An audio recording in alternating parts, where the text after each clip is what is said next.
Snow tapers off Tuesday morning, then cloudy with a high of 32. Nightingale is your cozy, comfortable neighborhood bar and restaurant at 26th and Lyndale in Minneapolis. Come in for the famous Nightingale burger or the ginger tamari chicken wings. View their menu or place a takeout order at nightingalempls.com. Portions of the following program may be pre-recorded.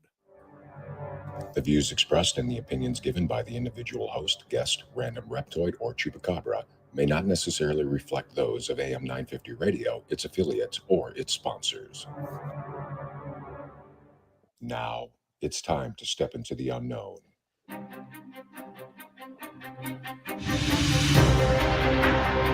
There are things people experience but never talk about.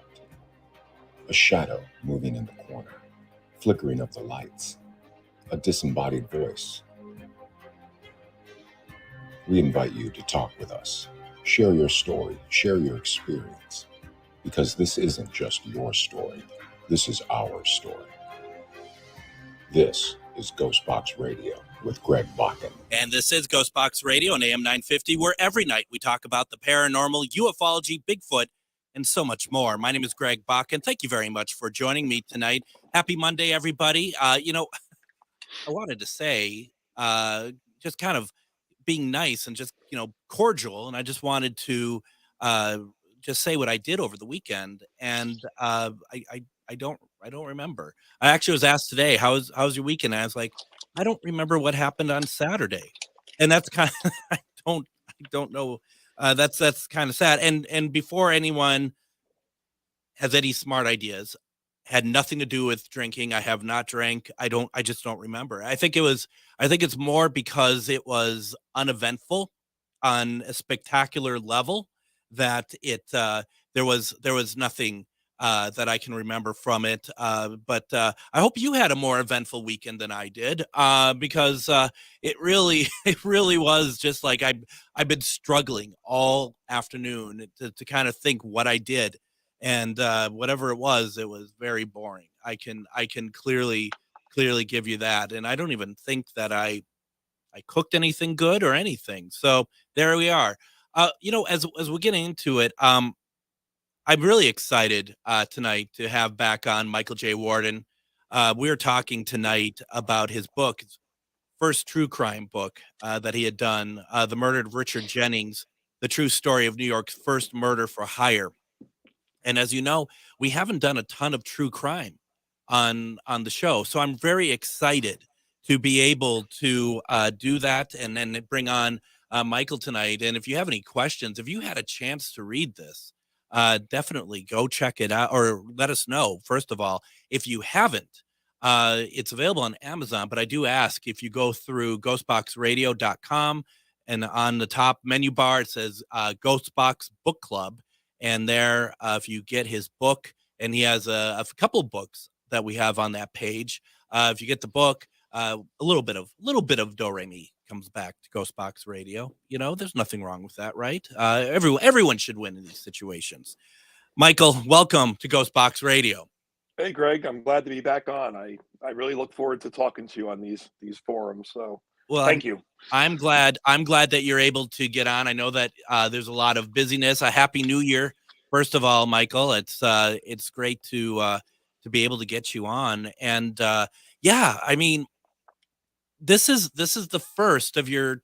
Was this the first book that you written, or is the first true crime book? This is the first true crime book. The first book was Ghost Detective, which I wrote. That's in right. 2009 about my experiences as a paranormal researcher in the paranormal field. So sure. This was my first foray into true crime, though. Okay. Well, first of all, why don't we kind of delve into this a little bit? And can you tell us a little bit about the book, please? Yeah. So The Murder of Richard Jennings it's a true historical crime. We're going back to the late 1818, so quite a few years ago. Yeah. And it's in Orange County, New York, where I come from. And at this time, there's a land dispute in a family. Mm-hmm. So basically, you have a family fighting over 50 acres of land. Now, to make a long story short, basically, a father bails his son out. The son has worked for the father, kept him debt free. So this father says, after I'm dead, I'm going to give you 50 acres of land, but you can't have it till your mom passes. And the son, that's a fair deal. He's got his own family. Well, the uncle, the mom's brother of all people, manages to get that 50 acres signed over to him. And that begins this protracted battle for years between uncle and nephew. The nephew's name is James Teed, and his wife is Hannah Teed. They're very important players in this. And, they take pleasure basically in suing one another in the local courts. This is a time when you could have people put in jail for not paying their debts. So one of Teed's good friends, a man named David Conkling from a very well-to-do family in Orange County, gets involved in it. And at one point, he would buy debts that Richard Jennings had at double the face value, just so that he could demand the debt to be paid. And when Richard Jennings couldn't pay it, then the sheriff would have to put him into the jail until it was paid. So, an absolute back and forth. And then there's another gentleman named David Dunning, who is sort of a tenant farmer with his family. I really think this guy's probably got the shortest end of the stick. And the most fascinating character is an African-American man named Jacob Hodges. He lives with David Conkling and his family. He tends his own piece of land. He's never been a slave. He's much older, too, than the rest of the men involved. And he's a former sailor. So you can imagine the papers of the time talk about this man having every vice that you can imagine a stereotypical sailor is supposed to have. So at the end of 1818, to make a really long story short, the local courts have settled the dispute over land. Richard Jennings can have the property, but he can't get it till after the first of the year. And then he can make application for possession. He's going to kick everybody off the land that is involved in anything. The Teeds are going to lose money, the Conklings. They decide the only way to get rid of this problem is to kill the old man, Richard Jennings. He's already in his 70s. So they conspire, and they decide they're going to pay Jack Hodges money to kill him. And that's exactly what happens. The December of 1818, he walks up to check the woodlot, as he did on every day, because they were back and forth cutting wood. And Jack Hodges and David Dunning approach him, and he's shot, which doesn't kill him. So then he's beaten to death with the butt of a musket. And he's left there in a field. And of course, when he doesn't come home, the first place they look is the field. And within a few days, the whole plot has fallen apart.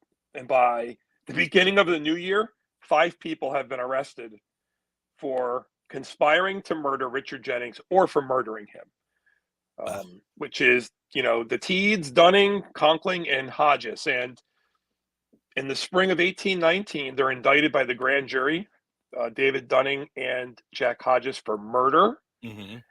David Dunning also for accessory before the fact.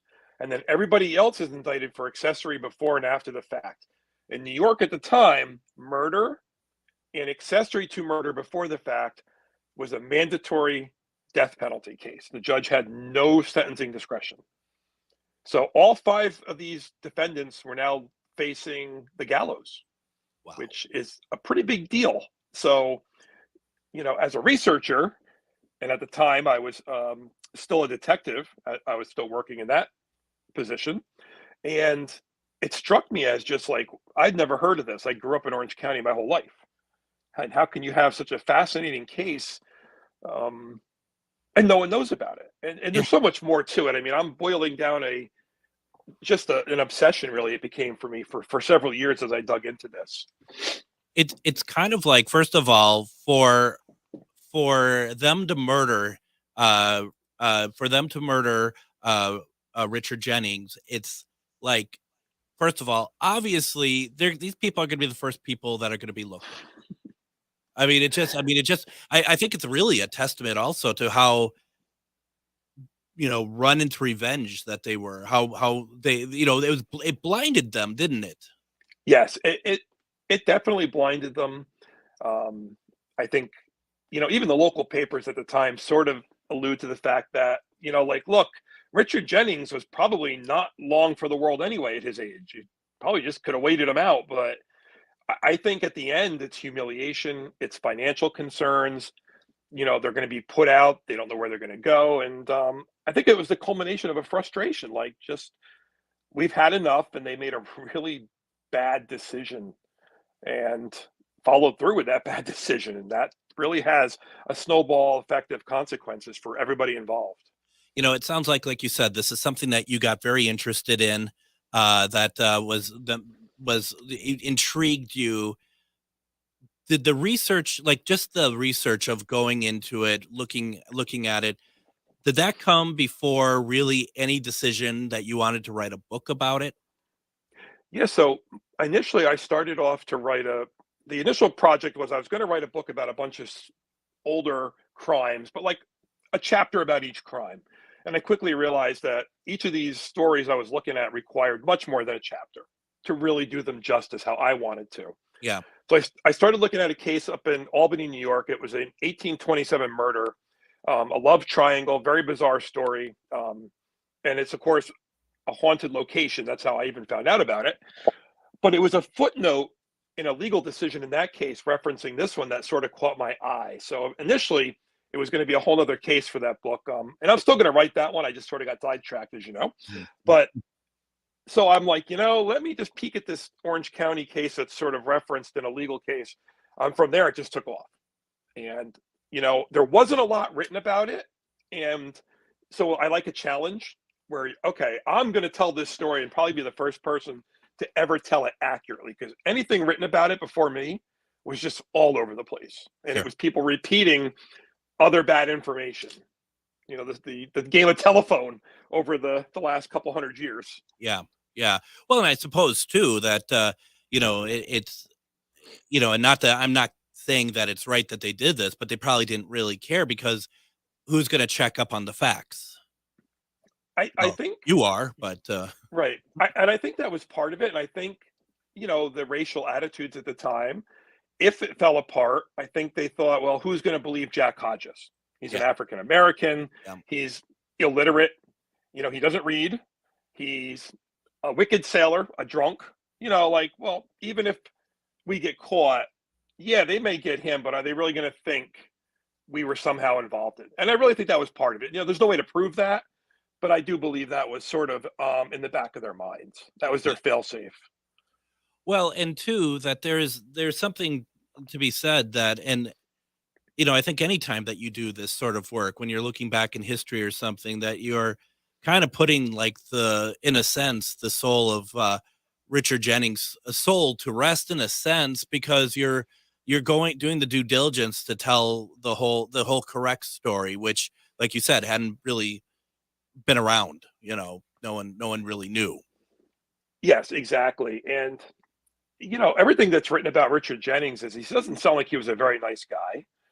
He was definitely tough, because even after he was allegedly beaten to death and left as dead, when they did find him, he had managed to crawl a distance in the ground. Even after having been shot and beaten, he managed to crawl a certain distance before he finally died. So, his memory, whatever his personality was, deserves to be remembered. And, what happened to him.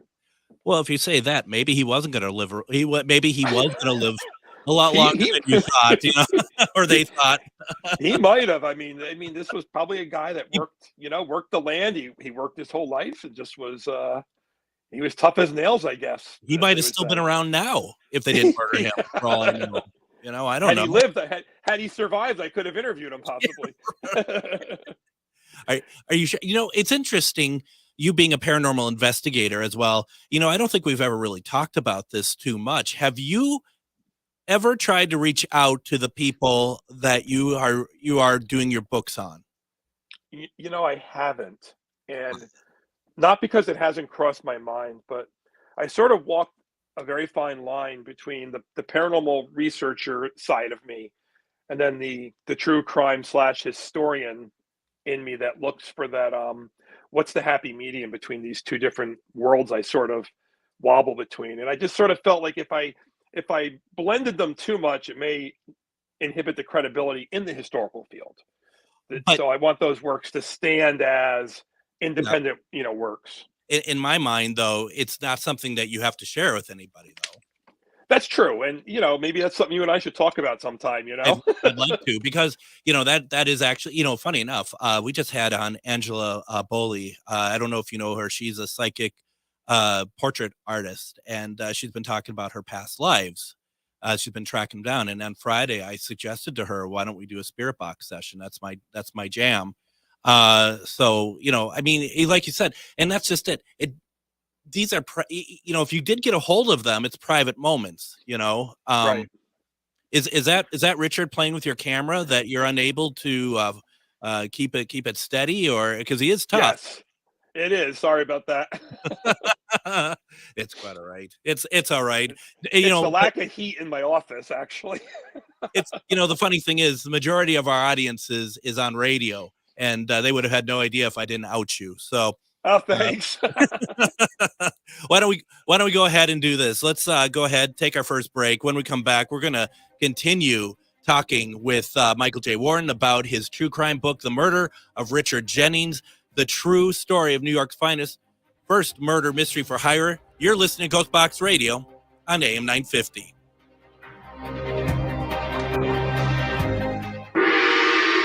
Magus Books, your multicultural spiritual supply store. Stop in and expand your horizons with books, classes, readings, and supplies at magusbooks.com or in our shop at 1848 Central Avenue Northeast in Minneapolis. From the best incense to beautiful statues, we have supplies and books for your spiritual explorations. Come in and chat with our knowledgeable staff and get what you need for your next adventure, whether you're fighting ghosts or opening your third eye. Check us out today at magusbooks.com. If you own a holistic or metaphysical business and are looking to expand, then you need to be listed on metamorphosisconnections.com. It's a network where you can grow with like-minded practitioners and reach new clients. Metamorphosisconnections.com is an online directory you need to list yourself and your business.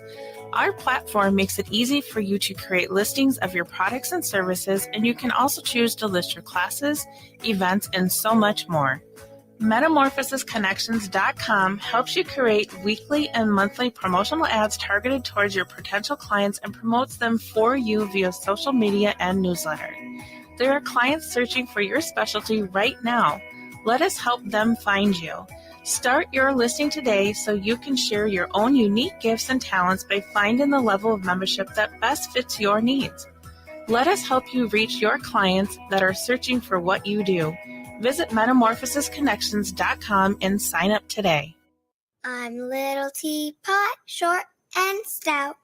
Here is my handle and here is my spout. No, Dad, like this. When I get all steamed up, then I shout, tip me over and pour me out. This is WWE superstar Roman Reigns. It only takes a moment to make a moment. Take time to be a dad today. Visit fatherhood.gov, brought to you by the U.S. Department of Health and Human Services and the Ad Council. Hello, I'm Jody, also known as Witch Jody on social media. I opened Midwest Witchery and Healing in historic Stillwater because as a nurse, I love to help others. When you come and visit Midwest Witchery and Healing, you will find everything from divination and magical services, classes to ritual tools, jewelries, handcrafted candles, witchy gear, and much more. My store is a safe environment for all on their own unique path. Look for the purple door. Find out more at MidwestWitcheryHealing.com. And welcome back to GhostBox Radio on AM 950. My name is Greg Bakun. Thank you very much for joining us tonight. I am still trying to sit here, trying to figure out what I did this past weekend. I really have no idea, but that's okay. It doesn't matter because the main thing to talk about right now is that we have author Michael J Worden. We've been talking about the first true crime book that he wrote back in 2013, which was The Murder of Richard Jennings, the true story of New York's first murder for hire. I want to keep saying finest murder for hire. I don't know if it is or not, but it wasn't the finest. That's for sure. It seemed very flawed, as we were talking about in the last segment. I mean, it just seemed, and this is why you never get involved with your family on any sort of, and really any level. But No. when it comes to, it's just the money brings out the worst in everybody, doesn't it? It absolutely does. And, I always go back to something people say, things were so much better in the days gone by in the past. And really, people were killing people over reasons as financial like this going way back. We weren't any better than we are today. Michael, we just hear about it more. I think that's a fantastic point, because I was thinking about this just in the world in general. And there are things that are truly heinous. There are things that are maybe much different than they were back then. But, because of the world not being connected as it is now, I also noticed that, there are so many bad things that have happened in the past that have simply been forgotten to time. If it never made like national attention, even stuff that did make national attention, not that this is a heinous thing, but I just think about like, what the UFO thing, the battle for Los Angeles during World War II, something like that is not necessarily known by a whole lot of people. Right. So and it's good to remember these events and keep them going. It sure is. And for those of you who don't know what that is, and you're like, why was that battle for what? Go look it up. I did an episode about it about 2 years ago. So go listen to my shows. Okay. So, this is what it's come down to, Michael. It's hey, listen, I'm do what you gotta do. Yeah. Right. Please listen. All right. So, okay. A couple things that, I had seen that you had noted was that you had talked about that there was some myths and legends that were kind of surrounding this, what happened here with Richard Jennings. Could you kind of go into a little bit more detail about that, please? Yeah, so the first actual source I found that told the story, purported to tell the story at least, really delved into the case, almost 90% of it probably either misinformation or wrong, but there was a lot of legends that seemed to crop up. And there were also some of these repeated at the time of the case. So it's a mixture of things that were happening in 1818/19, and then later on when the story is being told, decades and probably more than that later. Some of them being like, so ultimately 2 of the men are hanged in front of 20,000 people in 1819. So that's a lot of people. That was actually the population of Orange County, was 20,000. So 2 of the men were hanged. 2 of the other men had their sentences commuted to prison. And the only one who kind of got off was Hannah Teed. She was pregnant. And they allowed her to plead to a non-death penalty offense. Okay. She went insane and ended up drowning herself in the Hudson River a few years later. Very sad. And if she wasn't pregnant, though, she would have hanged as well. I think, but I also think that they were looking for a way out. There hadn't been a hanging in Orange County since the Revolutionary War. Oh, they hanged Claudia Smith, who was they called him the cowboy of the Ramapo. But I think they didn't want to hang a woman. They already were looking at hanging 4 men. Yeah. I don't think, and I understand that. But ironically, Jack Hodges is the one who testifies against everybody else, the African-American man. Yeah. He actually turns witness against everybody. So, fascinating. I think they thought they wouldn't believe him, but it turns out that an African-American man convicted the other 3 white males that were involved in this case. So, yeah, an interesting twist of events. But some of the legends that really popped up, for example, there was a legend that the men that were hanged, they couldn't find a place to bury them, that no cemetery would accept the bodies. Oh, okay. And so later at the end of the day, a local cemetery said, yes, you can bury them on our property, but they cannot be inside the walls of the cemetery. You can bury them on the outside of the cemetery walls, meaning in the unconsecrated ground. Yeah. Oh, yeah. And then it's rumored that late at night, after these men had been, interred into their graves, a group of men came along with giant locust stakes and drove them into the graves. Now, the only reason someone would be driving stakes into the grave goes back to old superstitions around vampires. Yes. And being buried in unconsecrated soil, hanged people, suicides, etc. A lot of people had very strange fears of these things. So to think they were doing that in 1819 is kind of creepy. It is. It is. And do you? I mean, it wasn't stated as such, though, right? I mean, it's just what they that everyone believes is what they believe as far as staking those corpses. Right. And ultimately, what I found out was that didn't happen. It didn't happen. Okay. No, they were buried privately with their families, and I'm not sure exactly what cemeteries. I couldn't find that. Probably on private. The Teeds, for example, were big farmers. They had a big farm property. They're probably buried on a property of their own. But another one that was rumored in the local papers was that one of the men had been brought back to life after he was hanged. David Dunning. He'd been seen walking around Orange County in the days following his death. Now, this turned out to be such a powerful rumor in 1819 that after a week, they went and exhumed his grave. Yeah. And of course, when they opened his grave, he was still lying quite dead in his coffin where he had been placed. But that had floated around, and apparently I was able to find evidence that they did attempt to revive him using galvanic experiments. So there's a hint of truth to that rumor. There is a hint. And as Chuck says, you can't hang a man twice. No, you can't. So I wish I could find out more about the galvanic aspect of it. That pops up in a lot of these old cases. It's interesting. First of all, thank you to Chuck. Also, Chuck is on, I believe that's probably on my GhostBox Radio Facebook page. He's been putting up the links to go ahead and get the book, The Murder of Richard Jennings, the true story of New York's first murder for hire. Also, he put up the link for Lynched by a Mob, the 1892 lynching of Robert Lewis in Port Jervis, New York, which we also did an episode of that you can go and find. And then he also put up the link for Ghost Detective.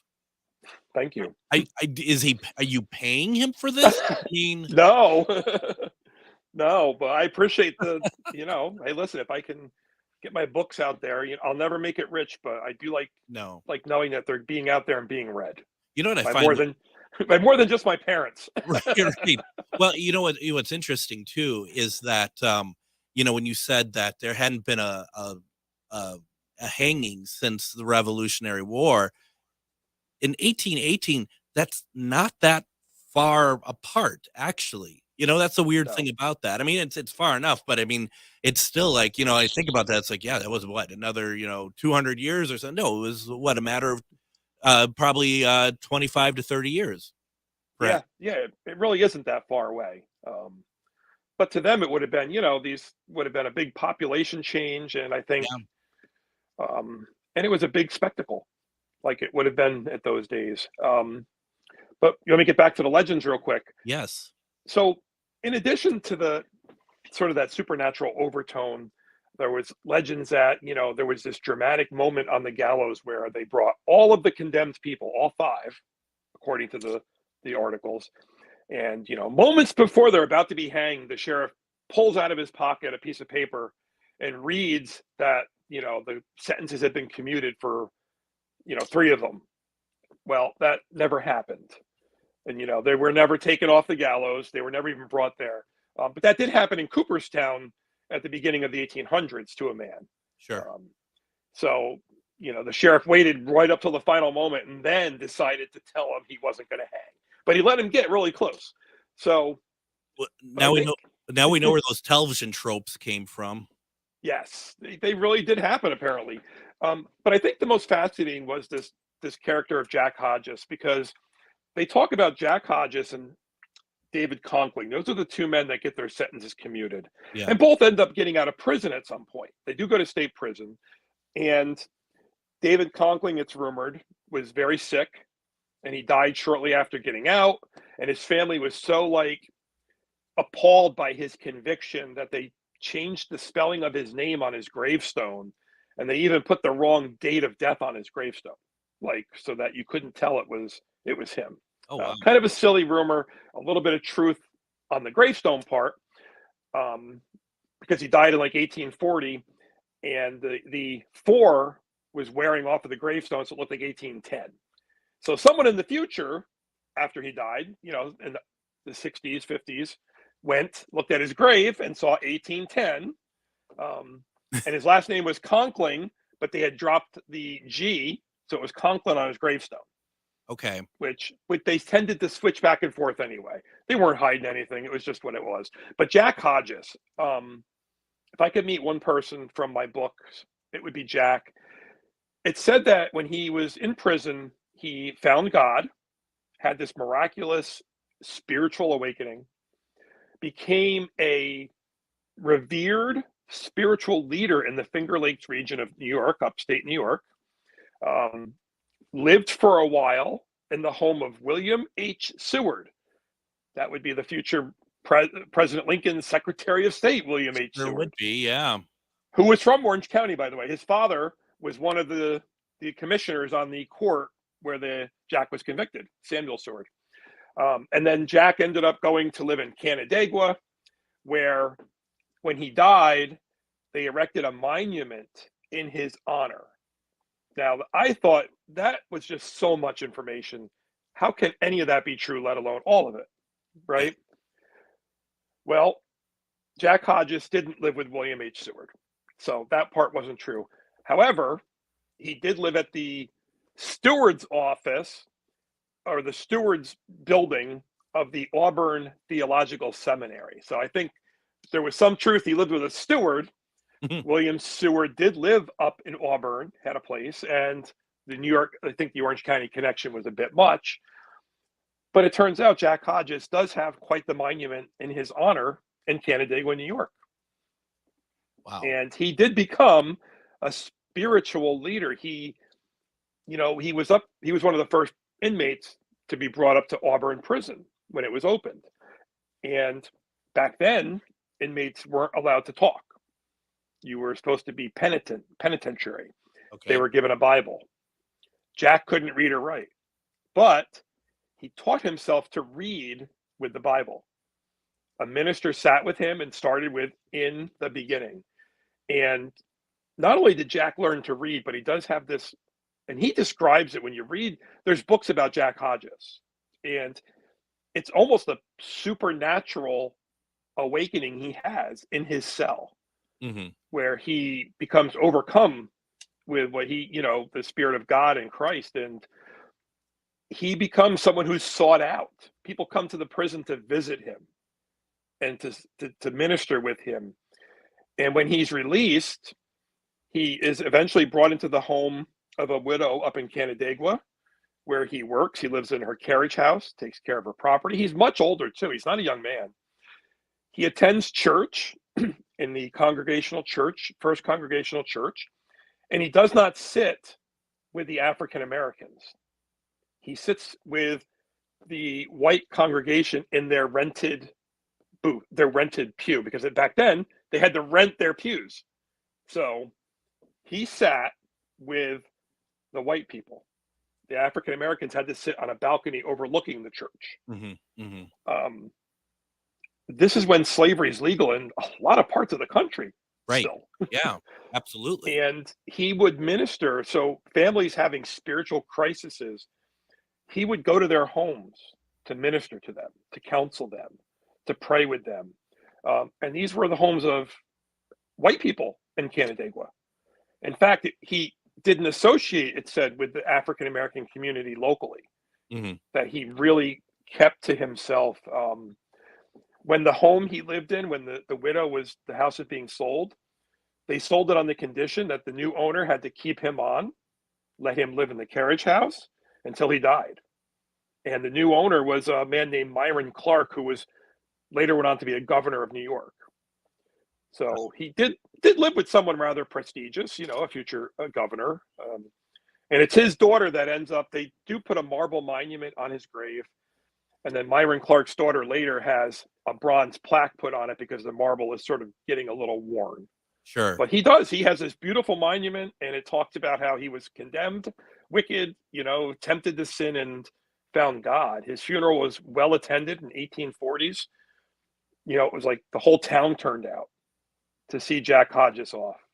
Just at the end of this whole research I did, this horrible crime, this lives upended. The Teeds, for example, they had kids, and their father's hanged, their mother is insane and drowns herself, and these kids are raised by other family members, fortunately, and it seems to have gone on to normal lives. But the effect this had on so many other people, and then to see at the very end this glimpse of redemption at the end was just it was very good. I liked that part of it.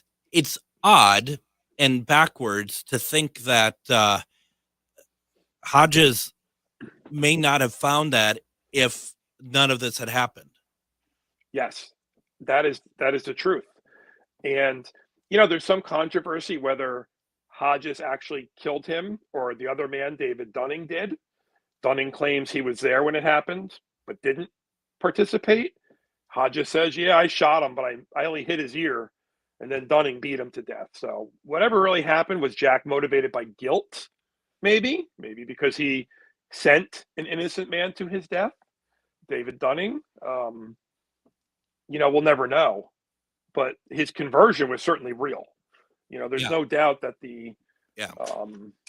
that his experiences in his later life, and they actually use him. Some people, this was a big debate at the time for the death penalty. And people that were against the death penalty used him as an example of, look what would have happened if you had hanged Jack Hodges. Look what you would have lost this. This is the man he became. This is why you shouldn't. Look at, he is redeemable. People can be redeemed. So it's an interesting argument. It really is. Why don't we go ahead, take our next break? When we come back, I still want to talk a little bit more about these myths and legends. There's a lot more to talk about with this book. We're talking with Michael J Worden. You're listening to GhostBox Radio on AIM 950.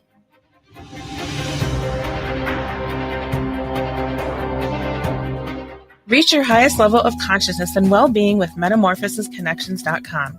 MetamorphosisConnections.com is an online directory of the best holistic and metaphysical practitioners to help you make your most informed choices.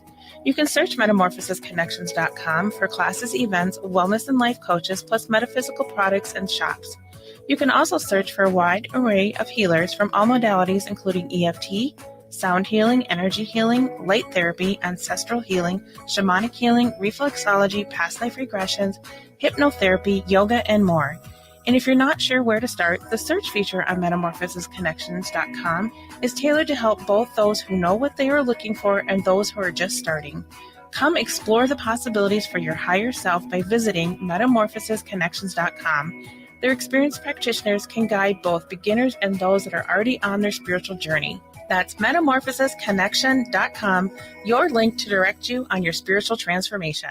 Life after military service is different. Many veterans find transitioning difficult, feeling lost and uncertain about the future. These feelings don't take away from a veteran's strength, courage, or sense of duty. If you're a veteran in crisis or know one who is, the power of one person, one connection, one act of compassion can make a difference. For free 24/7 confidential support, call the Veterans Crisis Line at 1-800-273-8255 and press 1, or visit veteranscrisisline.net. Turn to Auto Technical with your vehicle donation.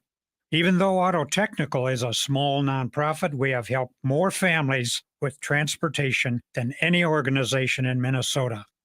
Since '94, we have reconditioned donated vehicles so they have a higher tax benefit. Call Richard at 612-919-5526, 612-919-5526, or autotech.org. With a look at your AM 950 weather, I'm Patrick Williams. Snow returns overnight with a low of 27. Snow tapers off Tuesday morning, then cloudy with a high of 32. Nightingale is your cozy, comfortable neighborhood bar and restaurant at 26th and Lindale in Minneapolis. Come in for the famous Nightingale burger or the ginger tamari chicken wings. View their menu or place a takeout order at nightingalempls.com. And join us tomorrow on GhostBox Radio as we are going to bring in Mr. Zero. You're probably wondering, you might not be wondering who Mr. Zero is if you are in the Twin Cities. He has a place where you can get pop culture stuff in the Twin Cities. He's in Roseville. He's going to be in studio tomorrow. He wants to be in all of this all of this grandeur tomorrow. And we're going to have him in here. We'll put him in the other room, and we're going to be talking about pop culture. We're going to talk about some of the stuff he sells, bands, because he's been around a couple. It's going to be a really interesting conversation. I really don't know what else to say about it other than that, because I think this is going to go all sorts of places. It's going to be a lot of fun. Then Wednesday, I'm going to have on Evidential Medium Debbie Romero. She's kindly giving her time to do one question readings for us. That's Wednesday.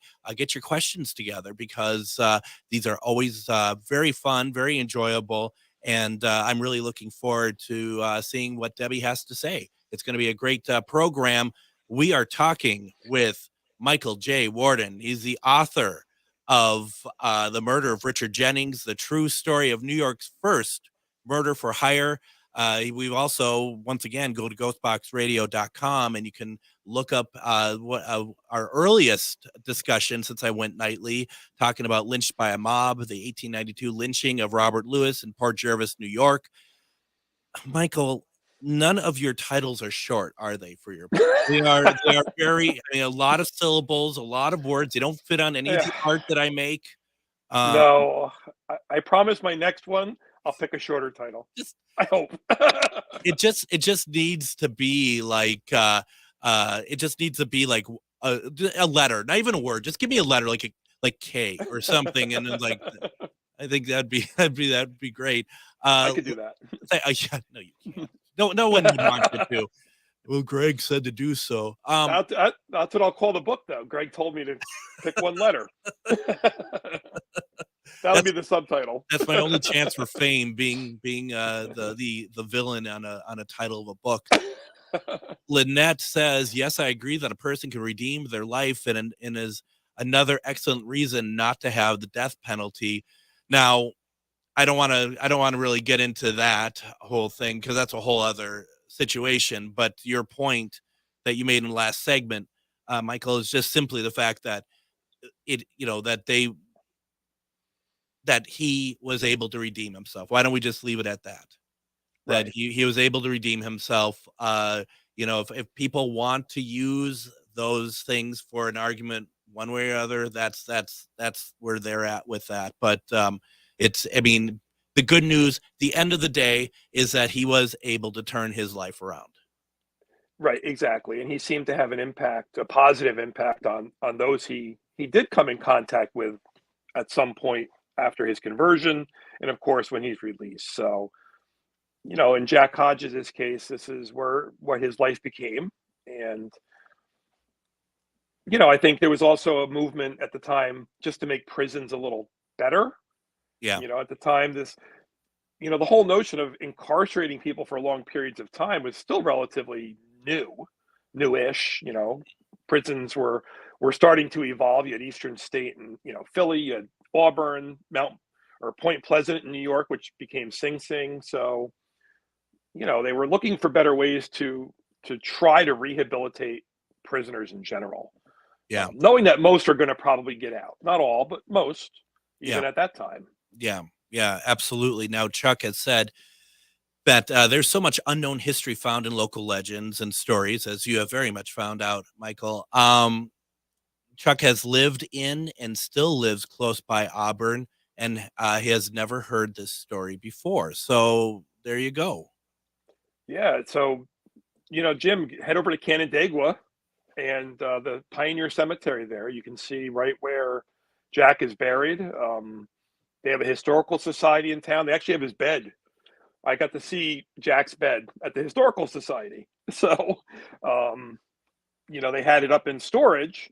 But, a congregation member who went to the same church that Jack had attended, who was very fascinated with Jack, actually did research on the family, knew what pew they sat in. So when I went up in about 2018, I think it was, to speak up there and meet him, I got to see, this is where Jack would have sat and worshiped. The church probably hasn't changed that much. And, the bed, this was his bed that he slept in, that he lived his life in, and a very tangible piece of the past that we don't normally get to connect with sometimes, but I find that personal connection with artifacts and locations to be important.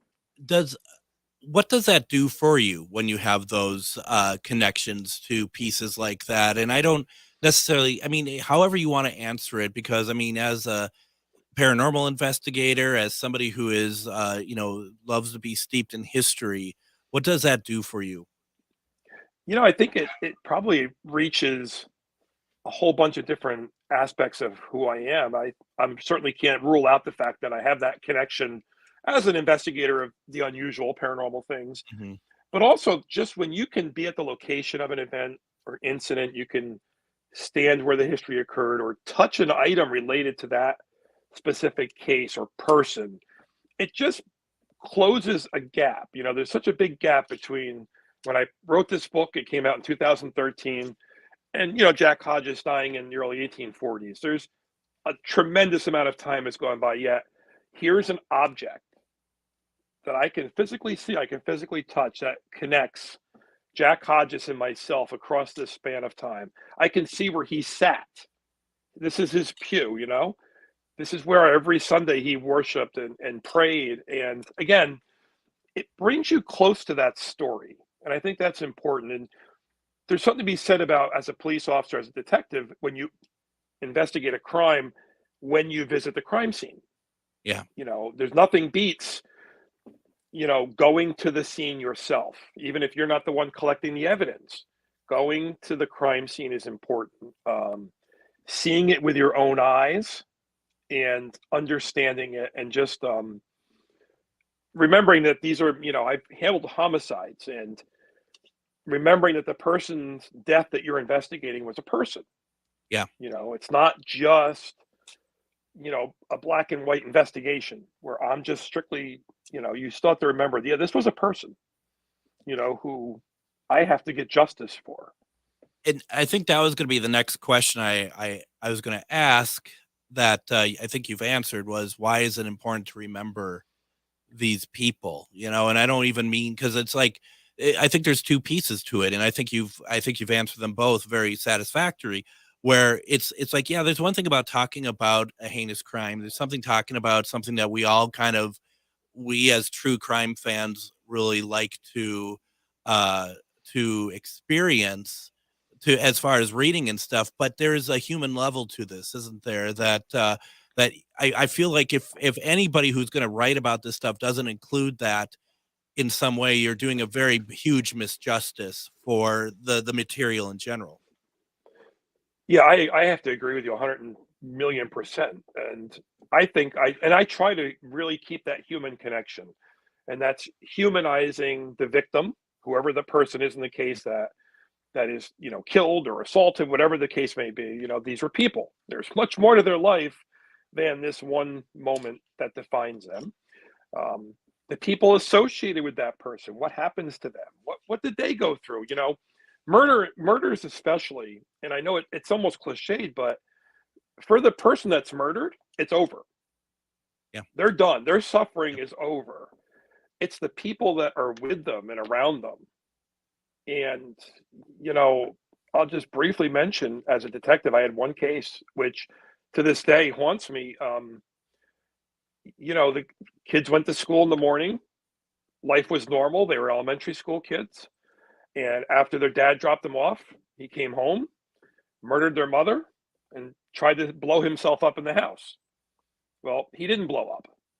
But fortunately, I didn't have the job, but I was in my office, and, right across the hall, I could hear the crime victim counselor and the juvenile detective telling the children that they're never going to see their mother again.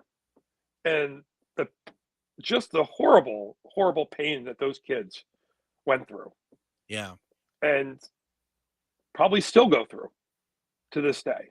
I mean, just that never ends. These people suffer, and, it's important to remember them, and also remember the people associated with them. They continue to suffer. It's never truly over for them. Well, and you think about that too, in the sense of the orbit that it creates. As you just mentioned, but one that you even just talk about, which I'm assuming you understand it as you talk about it, that it includes yourself. Like what this person did has now affected you. And it's like, well, you were a detective, obviously but you weren't a detective on the case, and you were just in there, and you're hearing it, but it's never left you. I mean, these are the residual effects of when someone does something like that. And you could probably have that a million times over with different detectives and police officers throughout history who have seen, or soldiers who have seen stuff, and it's never left them, because of what one act, something that happened, the effect of it. Oh, absolutely. There's a few things that still haunt me, and probably will till I'm dead, but that's just, it's part of the job. Well, yeah. I mean, I also think about too, like an effect. I mean, of like, as I always think about my great uncle who was on Normandy, and he never had talked really about it, but when he did, he tells the story of when they're in the tanks and he's on the beaches of Normandy, and his tank buddy decided to see what was going on out there by lifting his head out of the tank. Right, you could already see where this is going, and he comes back in the tank without a head. And it's just, I mean, my great uncle passed away in 1997, and I'm still, that hasn't left me. I mean, that's the thing, that's the human side of it. And I think that's what, keeps us on the side of, hopefully on the side of, not killing everybody in sight, because we feel that empathy of those moments. Yes, absolutely. Emily on the chat, she says humans are capable of great and terrible things, and I think maybe that's the name of your next book. Yeah, that really sums it up, Emily. I think perfectly. really, it's look at we are capable of putting people on the moon and sending the Voyager spacecraft at the edge of our solar system, and then we're also capable of just the worst inhumanity towards one another in the same breath. And it's so I try to focus on the positive, though. We continue to move forward, hopefully. So as we have just a couple minutes left, I have to ask you, Mr. UFO, your thoughts in Miami this last weekend. Yeah, I don't think it was aliens. I know I saw what was supposed to have been a video of an alien. I didn't see an alien in that video. No. Yeah, it was like someone, I don't know if it was a cell phone. It just looked like a very dark and image with things moving in it. As much as I'd like to think we're having an alien invasion, I don't know how that could have been hidden very well. As much as I'd like to think we're having an alien wow. Wow, okay, that's the paranormal researcher in me, I mean, I'm also the guy that used to say, I'll try not to get too excited when the zombie apocalypse happens, Oh my gosh, that's everyone's gonna be freaking out, and you're out there going, finally, where were you? Yeah, take me with you. Well, and that's an interesting thing too, kind of based on what we're talking about with the book, as well, is those myth and legend sort of things where, what we're hearing is that everybody is seeing something different than what's being reported. Right. And it's, you're like, are we having a Men in Black moment here or something? But the thing ultimately is that even in this day and age, and when we talked about the world being connected, it doesn't matter. No one, people are not getting the facts correct. Right. Misinformation is so much. The game of telephone today is a lot easier to happen with the internet. Well, and you do have to wonder a little bit too, if, not wonder. I mean, it's a fact that people, love to put out the wrong information as well, and yes. cause stirs and stuff. And we're out of time, so I don't know if any of the stuff we had talked about with the legends and stuff for Richard Jennings' case, if that's the case. But once again, folks, go and buy the book, The Murder of Richard Jennings, the true story of New York's first murder for hire. Definitely, you can get it through Amazon. If you get it through GhostBox Radio, go to GhostBox Book Club. If you get it through there, we get a little bit of money back, just a couple pennies, which is probably more than you got paid to write the book. So, I mean, that's something, right? I mean, absolutely. Oh my gosh, that's just too funny and too true at the same time. Michael J. Worden, as always, thank you so much for joining me. Thank you.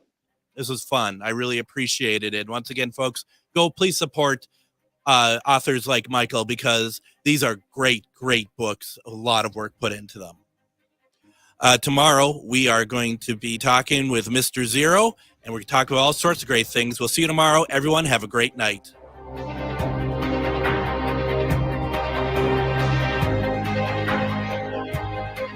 Hey, Minnesota, it's Brad Friedman, host of the Bradcast. You're listening to AM 950 KTNF, St. Louis Park, Minneapolis,